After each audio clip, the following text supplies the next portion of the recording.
Bonjour, je me présente, Luc Parent. Je suis formateur, conférencier, je donne des ateliers photo. Puis aujourd'hui, je vais vous parler de la photo d'hiver. Pourquoi pas sortir, prendre l'air et profiter des paysages enneigés au Québec qu'on a et faire de la photo. Mais ce que je vais faire aujourd'hui, je vais vous donner mes 10 meilleurs trucs pour faire la photo l'hiver à l'extérieur. Premier conseil, bien entendu, l'hiver, il fait froid. L'important, la première chose à faire, c'est de bien s'habiller. On sait que l'hiver, lorsqu'il fait froid, c'est les extrémités qui vont souffrir ou qui vont geler en premier. Donc, des bons gants, des bonnes bottes, une bonne tuque, un manteau avec capuchon bien attaché pour rester au sec et au chaud. Deuxième conseil. Il est important aussi de penser à son équipement. Il faut le protéger, surtout s'il y a apparence de neige, de pluie verglaçante ou on a de la neige fondante qui tombe. Bien important, moi ce que je fais, c'est que je mets une housse par-dessus mon appareil parce qu'on ne sait jamais quand est-ce qu'une tempête de neige va arriver. Troisième conseil, bien important lorsqu'on fait la photo l'hiver, on a de la neige, on a de la glace. Lorsqu'on étend notre trépied, on installe notre trépied, c'est bien important qu'il soit bien solide pour pas qu'il glisse. Sans ça, on va se retrouver avec des photos floues. Donc, bien s'assurer que notre trépied est très stable. Quatrième conseil,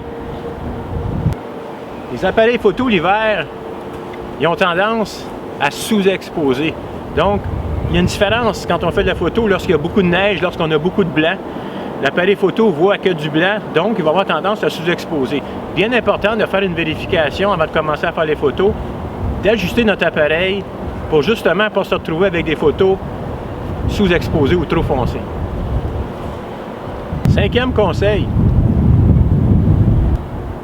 bien important de choisir le moment de la journée pour faire la photo l'hiver. Le soleil du midi a tendance à affaiblir les couleurs. Les couleurs vont devenir très fades.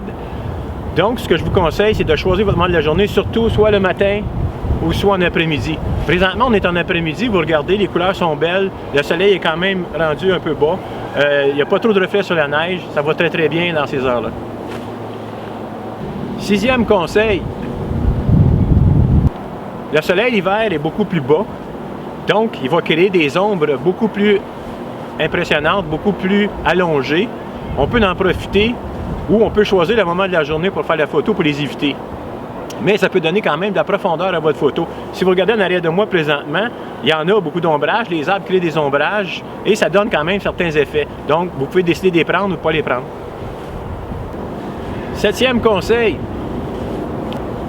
le soleil reflète dans ma caméra, donc c'est difficile de voir si notre photo est bien exposée ou pas. Quand ces conditions-là se produisent, ce qu'il faut faire, c'est qu'il faut utiliser l'histogramme.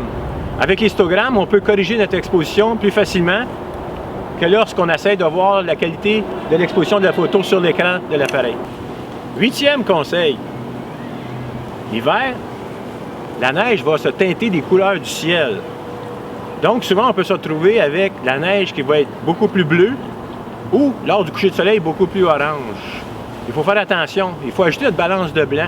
Moi, je vous conseille d'ajouter votre balance de blanc à 6500 Kelvin ou tout simplement en mode automatique qui est moins efficace ou en mode soleil qui est encore un petit peu mieux. Donc, retenez 6500 Kelvin pour essayer de garder votre neige la plus blanche possible. Neuvième conseil, les contre-jours, l'hiver avec la glace, va nous donner des photos extraordinaires.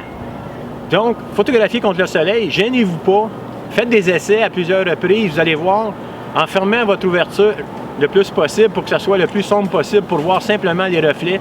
Des glaçons en contre-jour, ça fait des photos extraordinaires, les étoiles sortent, les brillants sortent, des photos fantastiques. Donc, n'oubliez pas les contre-jours.